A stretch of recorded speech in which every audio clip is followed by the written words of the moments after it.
Hello everyone, how you doing today? I'll show you what I've been working on the last few days. I've been doing some Reforged Eden play as well on the Anvil Reforged Eden server, but also been kind of toggling back and forth in between trying to work on some things that I would like to have in the game. I got this tank in a nice proto version. I actually have it spawned in game.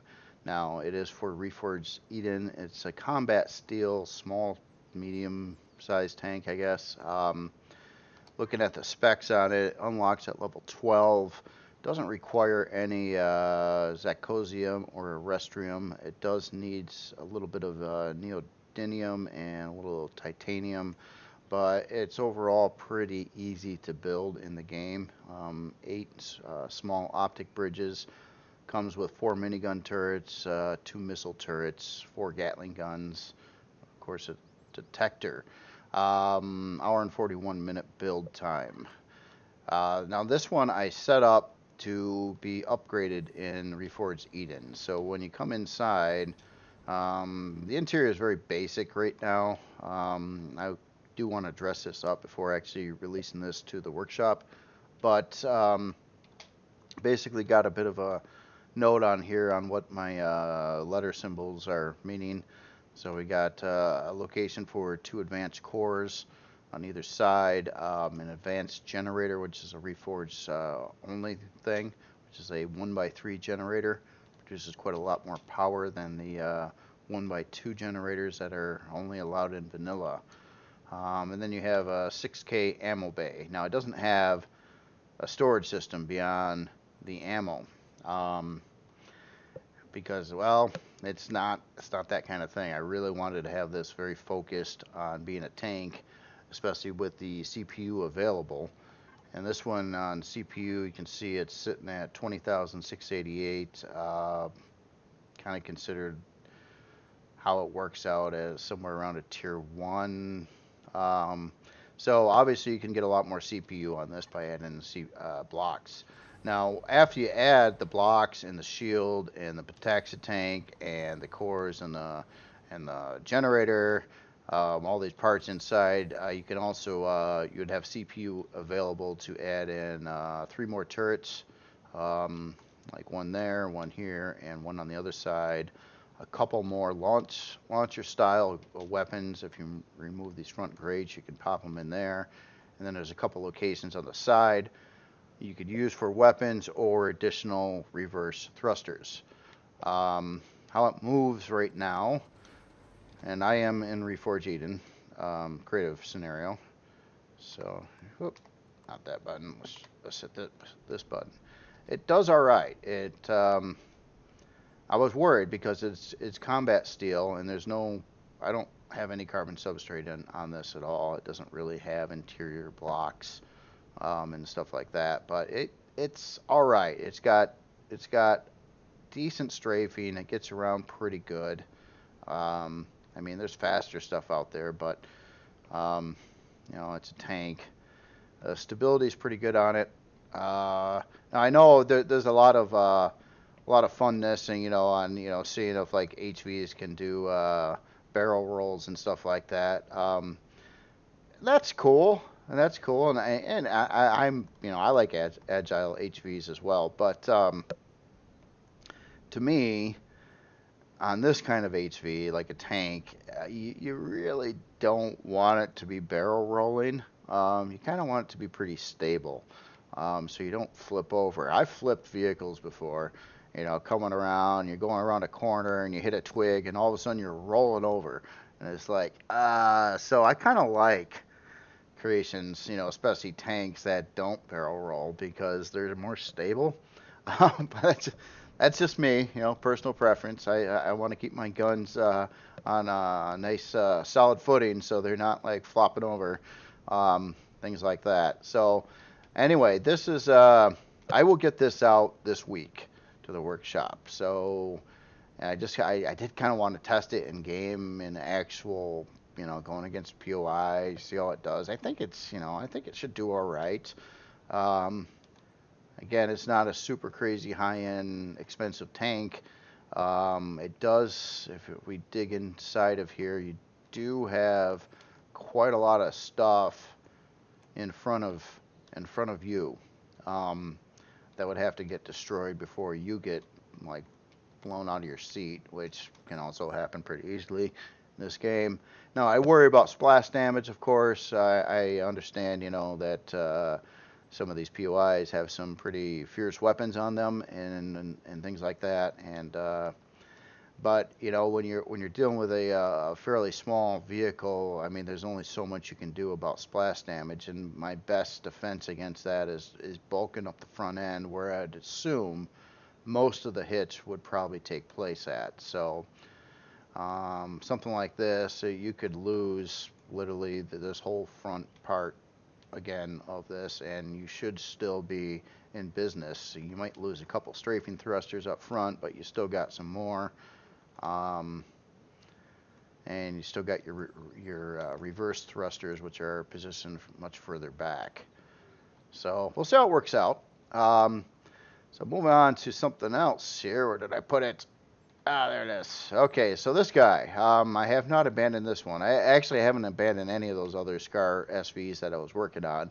This one needed some help, though. So I've been kind of doing some things to this one. When I brought it into Reforged Eden creative scenario, it was really, really sluggish at moving, and that was my big concern with it. Now, this is based around a concept idea of running a whole lot of these plasma launchers, 11 of these, and they're all positioned 1 square apart to give this big stream of compressed plasma hitting a target. And basically, the intention of this ship would be to disable POIs really quickly, on some POIs at least, by going right for the core, going right to the walls, shooting through it.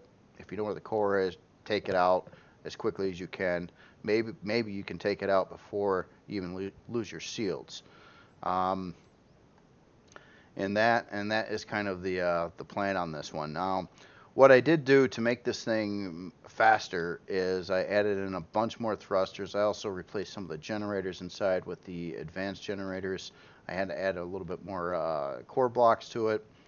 But so we got additional 6 thrusters per side for strafing, another 4 down thrusters, and I added another 4 lift thrusters to it as well. And then I put some protection in front of the reverse thrusters. And how it flies now, I mean, it's not wonderful, but it feels good. It's got a smooth flight to it. You can turn decently. You can strafe. Yeah, kind of all right. And I don't think I'll be able to do much more with this. Now, with Reforged Eden, you're going to get a bonus by using larger thrusters. And this one, obviously, if you look at it, has an awful lot of small thrusters on here. Well, I can't do much about that with this ship. I mean, it's duly noted for future creations, but the way that the design of this ship is, of course, I'd like to use more of these, at least, these kind of thrusters, these 2x2x5 thrusters. But yeah, if you look at the body, it's like, yeah, where are you gonna fit those? I mean, you got no room. I can't put them in the sides over here because of the main weapon housing. I got big thrusters back here, so I can't put them in here unless they stick way out. And I didn't really have any options on the cosmetics of the ship to add in bigger thrusters, so I added in a bunch of smaller ones that would fit. But I think it's good. I think it should do the role now. And this does have a shield. It does have warp core. It does have a lot of ammo storage. At 11,500. That's its only storage, though. It's an ammo controller. If you do some looting with it, you throw it in your ammo controller. I wanted to make sure it could carry plenty of plasma rounds. Makes you're shooting 11 per at a time. And then you also have a backup of for shooting down drones or something that on the cheap you got 4 Gatling guns mounted in there as well. Everything's kind of pushed back. Now your powder keg in the ship would be kind of below the cockpit. And this part, yeah, I wish I could do more, but and strengthen this up. But I got a couple layers on the bottom of blocks, kind of. Um, but I had to put stuff closer together than I would have liked to. And there's just so many parts you got to put in these things. You got to put in the, all these different core blocks and generators, and they got the big pieces and this and that and the other thing. But there's a lot of stuff in front of you. And if you use this ship right, now one thing I wouldn't want to do, and I know the AI would want to obviously probably target this center area, and that's why I'm thinking when I'm going to try to use it in game for some testing, it's going to be kind of like a charge. I want to get so close to the POI at a wall or something where there's no turrets that could hit you on the front. You might be getting hit from the sides, and I'm hoping if it all works out that on some POIs at least, that you take out the core before your shield goes down. If that is the case, you'll have a really quick conquering of a POI, and that's really what this is for. Just a kind of a hull penetrator. But it's concept only. I can't see how it's actually going to work in game until I get a good chance to test it out. It's just kind of a theory idea. So now on the next one here, this guy here, I've did more and more work with the hull. I still got some issues with it. I'm gonna be working out and probably redesigning parts of it. Now this ship is decently sized. It is certainly smaller than the Persis, though, and it's a little smaller than the Tashi as well. Kind of looks like it's about the same size as the Tashi from here, but it's actually a little smaller. This one I got a name picked out too. I think I'm going to call it the Trebuchet, and it's basically on the idea that this one's just like this artillery cruiser, I guess you can say. It's running currently 5, may have a 6 mount position. I got to figure out what I'm going to do with the bottom yet. And then it's got 6 artillery launchers. These are not rocket launchers, they're artillery launchers in Reforged Eden. And then a whole lot of turrets. Now, one thing that's pretty cool about Reforged Eden, I got a better grasp of now, is like, let's take a look at stats and CPU. As you can see, right now I am over the 2.1 million, which would be if you have all the available CPU cores short of quantum cores or player crew to increase your CPU. So my plan is to add bunch more turret mount positions yet. But before I release it, I will go through and remove a bunch of turrets from it, especially the ones that I don't think would have as good of a firing range or firing view to balance the CPU off. So basically, I can pull some turrets and I can get this back into the right CPU range when releasing it. And then a player inside of the game, if they add in crew and or quantum cores, could start to populate all the turrets again, or put in better turrets or more turrets and things like that. And that's kind of really what I wanted to see happen. The ships, a few other players came in and I wanted to use the word helped on taking out a great big nasty dreadnought ship in game. It was pretty cool to see. But no, they didn't help. They did it. We just kind of flew around and tried to stay alive. At least that's what I did. I did stay alive, by the way. So yeah, I'm quite happy with that. And I did get in range of the ship quite a few times and at full speed, and I just kind of circled around it and let the turrets shoot at whatever occasionally. But yeah, those ships there, a point in case is one of those ships was above 5 million some CPU, and it had, 66 turrets on it, something like that, which is insane. But that's what you can do in Reforged Eden. But you can't, as an author, you can't release a ship like that with quantum cores and all this other stuff because it would be so difficult to acquire that ship in game that hardly anybody probably would. So what you got to do is kind of design a ship like that, and then reduce it and try to make it work within the CPU ranges of the 2.1 million CPU that you can do for a CV with stock cores, your advanced cores, and whatever in the game, and not use those quantum cores, and then just try to leave a spot for the player to add those cores in, and then leave a whole lot of spots for like things like turrets that might not be on the ship stock, but you can add them later. Um, I think that's a good plan, and this way, like with this ship here, I'm not worried that it's going to be CPU compliant because I know I can easily make it CPU compliant just by removing some turrets. It's a piece of cake. One thing you got to make sure though, or either allow people to upgrade or make sure that it's got enough, is your thrust power. And that's why I'm trying on this ship to use not a lot of thrusters and some really big ones, mostly. And I worry that I don't have enough thrusters yet. It does move around okay, and this is a combat steel hull, but it's only single layer mostly right now, and it needs to have more layers, so it's going to get heavier. And I worry about that too because it's not exactly a spring chicken right now. Now, granted, it feels about right if you're going to be flying something like this in space. It maneuvers around enough. It a little bit sluggish on turning. And I mean, there are things without increasing the CPU to make the ship fly better, and that is the positioning of the thrusters.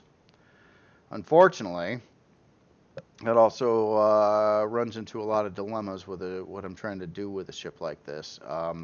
At first, I had a big XL reverse thruster in the middle here, and then it was brought up, and it's very true too that it's quite vulnerable because I mean the front of the ship would probably take a beating, and a thruster, even though I had it like behind like a little row of these things over here, it'd probably get blown out pretty quickly. And if that's your only reverse thruster, that really sucks because then you no longer can like back up. It would really affect your maneuvering. So the only way I could deal with that is to build extensions out further on in the ship and then put the reverse thrusters over here. And then strafing thrusters. Originally, I had some strafing thrusters. I wanted to put them way up front here because that's where you're going to get your maximum effect, either in the far front or the far back, like over here. As far away from the center of the ship as you can get them, you'll get your most turning. But then I wanted to run big thrusters. So the big thrusters are the 3x3x6 extra large thrusters. So what happens if I put one of those right here? Well, first, the ship isn't wide enough to hold one on each side because it'll butt heads in the middle. And second, they're up front again and would probably get destroyed. So that's why they're back here. Now I am thinking about trying to redesign parts of the ship though. With these side things here, I've got another dilemma. The ship's got some room back here, and I wanted to have. I know I said I didn't want this ship to have a hangar, but I'm like, man, I cannot escape the idea. Like, if I were going to use this in like an upgrade, right now I got a Creel Shade, a little starter ship that was ragged on because it's made of steel. I'm like, oh man, it's supposed to be a cheap ship. I mean, come on. If it was made of hardened steel or combat steel, I wouldn't get off the ground with the CPU available. I mean, but anyway, problem I've got is if I got my main ship in game, which could be this one, hopefully that's kind of the plan. I'd like to save up enough resources to get this in game. Would be I'm really going to want to park some SVs and HVs on it too. I really am. I mean, if I could not do that, it would be kind of worthless to me. Maybe if you traveled around with a group, and you all did your different roles, and this ship would be brought out for taking on like, big nasty ships and stuff out in space. Well, that's great, but it's really expensive not to have it as your main ship, at least for me. And it's like, what do you do? I mean, it's not like you're going to park other CVs on this one to get around with. And if you can't park HVs and SVs on it, it's just like, man, you know, what do you do? So I'm thinking, well, hangar again, darn it. Um, like these are just things that I have a hard time at getting away from. I really kind of want to sometimes, but then it's like logic and reason. I'm like, oh, without a hangar, how are you even gonna board the ship? I mean, what are you gonna do? Are you gonna jump off from a SV that's flying up above, or well, I guess I could add a doorway or something on the bottom here where you can get into the ship, but you can't bring your stuff with you. That sucks. That really, really, really sucks. You gotta have that, and it's like just like you gotta have reverse thrusters, and that's where so many sci-fi ships have an advantage. You look at like, think about most of your favorite ships out there, or ships you think are really cool, like a Star Destroyer, or Star Trek ships, or Expanse ships, or whatever. You know what? None of them have reverse thrusters like this. It's not part of the design because it's not how any of those ships work. But it is in this game, so you gotta think about that when you're designing. Now, originally when I started this ship too, I also wanted it to be styled a lot more like the Perseus. Um, kind of going for that kind of World War II-ish, look, I guess, battleship kind of look, and that's where this whole hull came from. But even on this one, I had an issue, and I feel that my bridge is disproportionately sized compared to how big this center section actually is. It worked, but um, at the end of the day, too, when you actually look at like a ship like this, it seems kind of big, but um, in game at least. But oh, the actual length of it is 166 meters. So three. It's I don't know, about 450 foot. So those big battleships were, I think they were getting 7, 8, 900 feet long, something like that, depending on the battleship. So that they were bigger. They were just bigger. So you could like fit like if all this was scaled up bigger, and then this bridge up here wouldn't look so disproportionately big, I think. So on the other ship here, I got that same thing. I wanted to get in a first-person bridge, and again, it requires you to make it kind of big, even though it's not that big inside. It's quite stinky, only 5 blocks wide. Anyway, I'm rambling now. But I'm gonna work on the cosmetics of this ship. I think I got to do something with this hangar thing. This is kind of like I was experimenting to see what I wanted to do. I did not want the body filled up with these big hangar doors.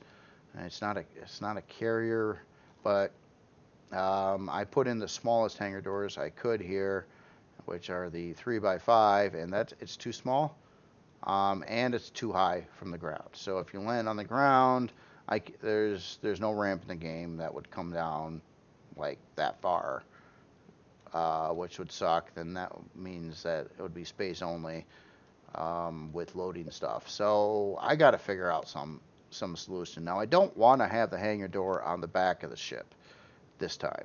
I normally do that, but if you get in a big fight with somebody and you're taking too much damage and you're probably not going to win, especially against a dreadnought, you would probably want to flee. And what I firsthand experience from the game, even against drones, if you try to flee from them and you can't outrun them, they are going to light up the back of your ship. And that's what happened to me in gameplay. I had Excalibur's Escape, a real small starter CV, had a hangar door on the back of it. I'm trying to avoid drones, so I ran, but I couldn't outrun them. And they blew up that hangar door and shot me right out of the pilot seat. Um, I don't want to see that happen on something like this, so that's why I don't want the hangar door on the back of the ship. I want the back of the ship to be able to be quite beefy as well and be able to take a lot of abuse. I worry about the rear thrusters. If you lose these, you'll be in trouble too. So that's why I was thinking about trying to put some kind of grading defense in front of them, but if I do that, I'm going to have to make the area bigger to accommodate that. A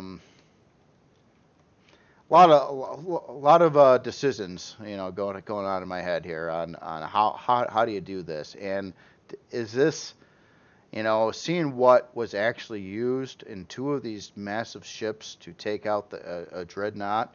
Well, and there was more ships than that. I guess if you count me and Excalibur fluttering around, I'm sure we managed to do a wee bit of damage to it, but not much. I'm just saying that this ship, even if it had like 2 or 3 layers of combat steel and things like that in it, and they're talking about like doing xenoblocks and stuff too, which are lighter and strong, but also harder to get when you build these things. Yeah, I don't know. I got a lot of thinking and planning going on. I mean, the ultimate design would be to come up with, it would have to be big, a single ship that could be upgraded with quantum cores and have enough turrets after, placed on it, or ready for all the turrets at least, to be able to fight and win going against a dreadnought. And that's a task that, yeah, that'd be rough. I mean, if you weren't trying to go so much for styling and try to make a ship look like a spaceship, you could build this big block with thrusters pointing out certain directions and turrets just caked on it everywhere, and you'd probably do all right, especially if you had like, a lot of block rows of thickness and very like almost no interior at all. Um, you could probably do okay. But no one wants to do that. I don't think anybody wants to fly around in flying bricks.